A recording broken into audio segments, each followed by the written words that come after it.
Trickster's now 115. Huntress needs to be 115. I mean, I'm sorry. I know a lot of people are going to disagree with me, but if you get rid of all the indoor maps in the game, you can leave her 110. But you have 7 maps in this game where it is just, you're at an insane disadvantage for picking Huntress, to be honest. You're just at an insane advantage. And then if you're on any really big map where you can get use out of her power, well, you're also at another disadvantage because you're a 110 killer. And it'll take you an extra entire 60 seconds to cross the map compared to a 115. That 5% adds up over time. I had a 20-minute, 30-minute video planned explaining all the reasons why I think Huntress should be 115. I made a video about 2 months ago explaining how Huntress and Trickster should be 115. And, well, Trickster's finally 115 now, but Huntress isn't 115. And I think I had a whole 20-minute video planned out going through all the maps, all the different scenarios, the fact that there's 7 indoor maps and whatnot that are just miserable to play as her on, and, you know, other loops have really safe palettes. But then I got this match, this custom match with bots, and I think this clip speaks for itself. So right here, let's hop to this clip. But the 6-minute and 45-second mark, I see Rebecca, 6-minute and 43, and I initiate a chase with her. I start going after her, right? And then I take a little step to the side right here at this corner, just so that way I don't get the line of sight to initiate chase right away, just so that way I don't get bloodlust quick, just to demonstrate that if a survivor has a little bit more distance, because I think I would have been close enough to close the gap, if the survivor has a little bit more distance, just to show how many loops they can get out of this. Because, you know, sometimes you hit a survivor cross map with a hatchet and then you got to catch up. So that's kind of why I stepped to the side here to try and reenact a scenario like this. So this is the start of the looping process right here. 6 minutes and 52 seconds in. All right, one whole loop. We don't see her at all, which is pretty standard. You usually don't see them till around the 3rd loop as a 110 killer. So nothing crazy there. 2 whole loops, still don't even see her heal or anything like that. This is the 3rd whole loop. We still don't see her. She does not have hope, and there's 1 gen left, so of course hope's not in effect yet. And then that's the 4th whole loop. I think we've seen her heal right there. It's kind of hard for me to see, to be honest. I got a small screen here. 5 whole loops. No, we didn't see her at all. Okay, 5 whole loops. And then we got 6 whole loops right here. She's still here. 6.5 whole loops, or 6.5 loops. 7 whole loops. Okay, we see her heal at 7 loops. Okay, we make first contact at right here. 7 minutes and 46 seconds. So 1 whole minute, an entire 60 seconds before we make visual contact. We are not in chase yet. 7 loops. Then we go around another time. 8 loops. We see her entire model for the first time.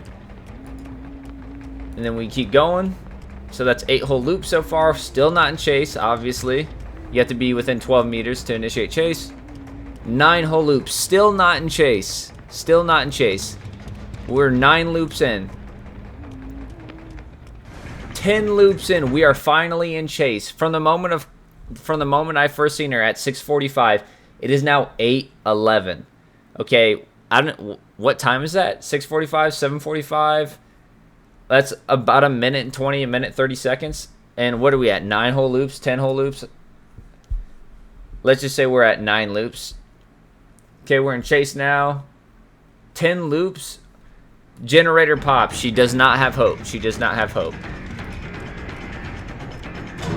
So 10 loops, and then she just leaves. The loop, okay? Now this is a bot, obviously. I'm surprised it honestly didn't. Usually it'll like panic and drop the pallets earlier. But she got 10 whole loops out of me. It's so obvious that she needs to be a 115 killer, even though she is A tier. At the high ranks, and you can see by Behavior's own stats, that in the high ranks, she drops way down, kill rate wise, way down. She has one of the highest amount of 4-man outs, one of the highest amount of 3-man outs, a pretty good amount of 4Ks, and a solid amount of 3Ks. And I mean, yeah, it's just, no killer should be 110 without a movement speed ability. We have Trickster, who's now 115. We have Spirit, who's 110 with a movement speed ability. We have Hag, who's 110 with a movement speed ability. We have Slinger, who doesn't have a movement speed ability, but by his very nature, he shoots and then he reels you in and they lose all the distance, and then he hits you, and then they get the speed boost. If you have an 18-meter shot as Death Slinger and you reel them in and hit them, they have 0 meters on you, right? There's a 0-meter distance that they have. And then they get the 150% speed boost for 3 seconds, and they make probably, 20 meters of distance?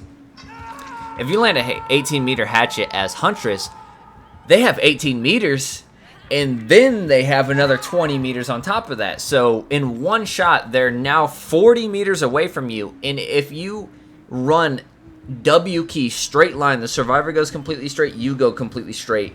After hitting an 18-meter hatchet, it will take you 60 seconds, no lie, legitimately 60 entire seconds to catch up to them to be able to throw another hatchet.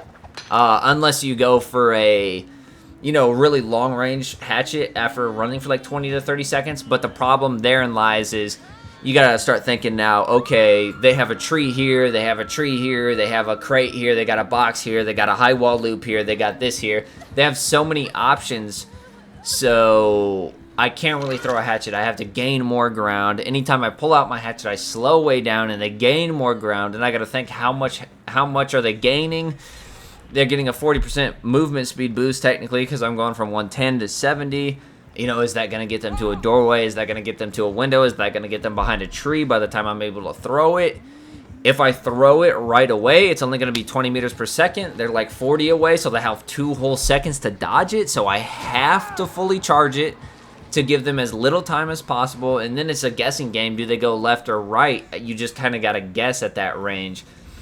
And while it's not undoable, in a really good Huntress is really oppressive, she just needs to be 115. She just needs to be 115. I mean, I could go on. I could literally go on for hours. It's crazy to me that Blight is 115 and not 110, honestly, because Blight can run a loop normally, hit you with an M1, and by the time he recovers, he's instantly downed you. Instantly. He hits a bump, lethal rush, down, faster than any Huntress could ever do. If anybody should be 110, it should be Blight. It should be Spirit. It should be Nurse, even though Nurse is, she should be slower. If any killer should be slower, it should be Nurse, it should be Blight, it should be Spirit. It should be Hag, maybe. Even then, Hag. Hag being 110's fine, just because she's almost damn near guaranteed to hit. When you teleport. I've never heard a single good argument for why Huntress is still 110. Not one. You have Billy, who can insta down people. You have Cannibal, who can insta down people. By the very nature of their power, their chase is like half the time. If they do give up every single pallet, your end game is gonna be easy as hell. Blight can run a loop normally, M1 you, and then instantly down you if he uses his lethal rush right after that. Nurse, we don't even need to talk about Nurse. She's a slower killer already, but she can instantly down you. Spirit, she's 110, obviously, but she's got the phase shift, which is really strong. You know what I mean? So, there's no reason why Huntress should be 110 still. Huntress should have been 115 before Trickster was 115. Okay, Huntress, almost everybody agrees Huntress is the most map-dependent killer in the entire game, and that is not up for debate at all. That's why there's pretty much a consensus on it. She is the most map-dependent killer, and Huntress needed 115 before Trickster needed 115, because Trickster, when he pulled out his knives, only dropped down to 92%, okay? Huntress drops down to 70%. So if you're on one of the 7 indoor maps, RPD East and West Wing, Gideon, Midwich, Hawkins, and Larry's Memorial Institute, you have to think so much more when you're playing Huntress, because you think, okay, if I ready up my hatchet now, I'm going to drop to 70%. It's technically like the Survivor's getting a 40% speed boost. They're going to start pulling away very quickly, if I let it go immediately, my hatchet's only going to travel at 20 meters per second. So if they're over 20 meters away, they'll have a whole second to dodge it. I have to charge it up to the max, which is another 3 seconds of straight distance that they can get on my ass before I can even let it go to think about hitting them.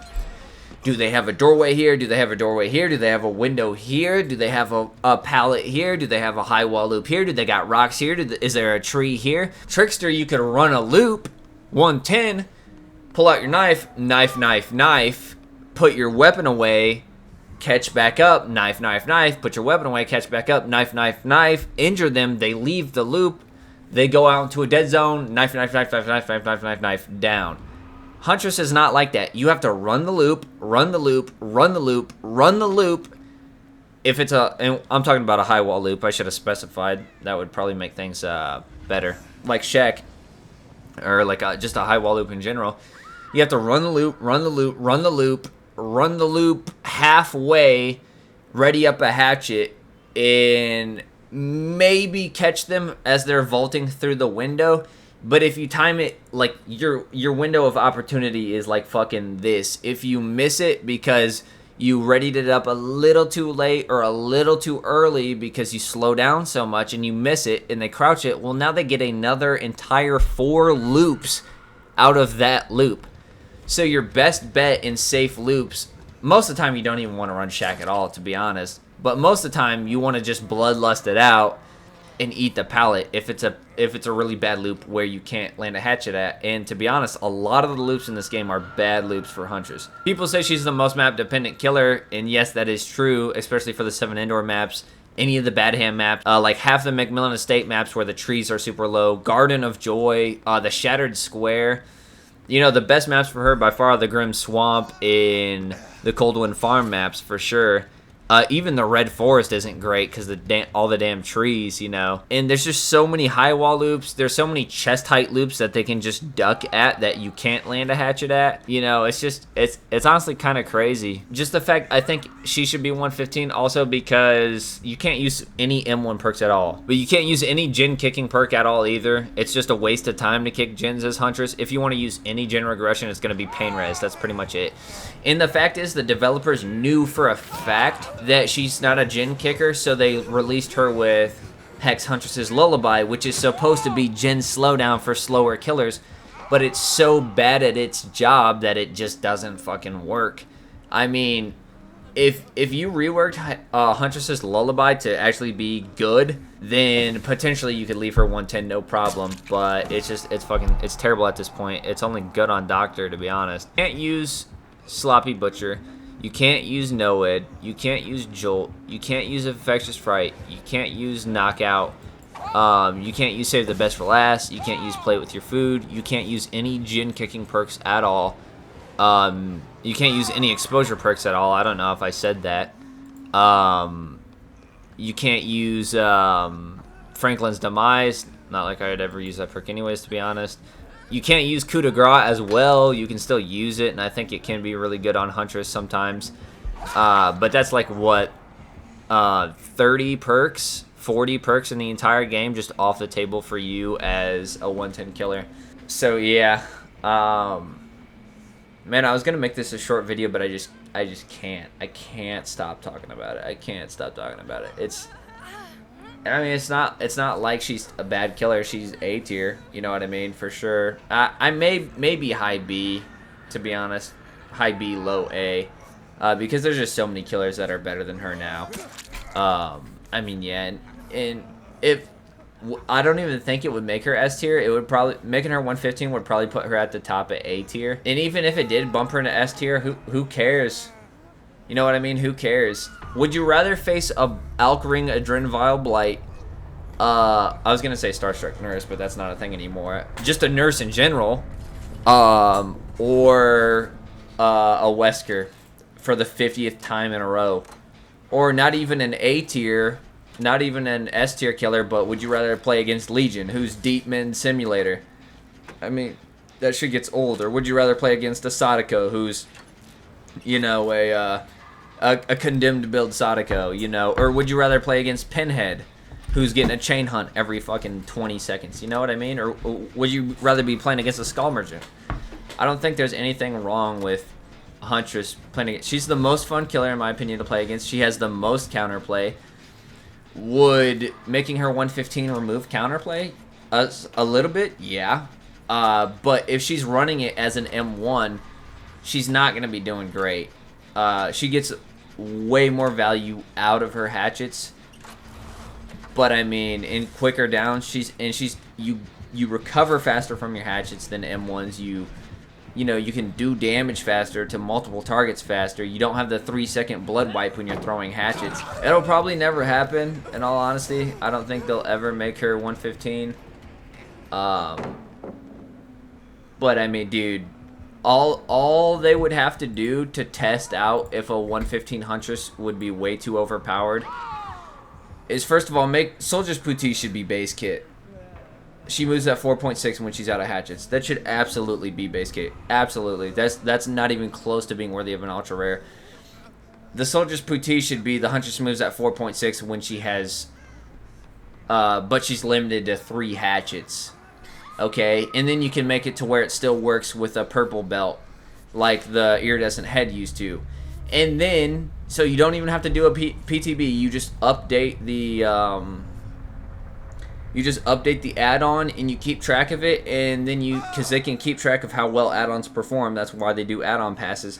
They'd be like, okay, so when a Huntress player uses the Soldier's Putty, the new Soldier's Putty in the purple belt, she has a 95% kill rate. Okay, forget 115 Huntress. That's done. That's off the table. You know, or they could just do a PTB and make her 115 and just see what it's like. If anybody should be 110, it should be Blight. Let's just keep it a stack. Let's just keep it a stack. But yeah, that does it for this one. This was supposed to be a short one, but this was just a fucking rant, man. I've been going off. But yeah, that does it for this one. Thanks for watching. Let me know what you guys think. What do you guys think 115 Huntress would be god tier game breaking or not? I don't know. I really don't think it would be that crazy.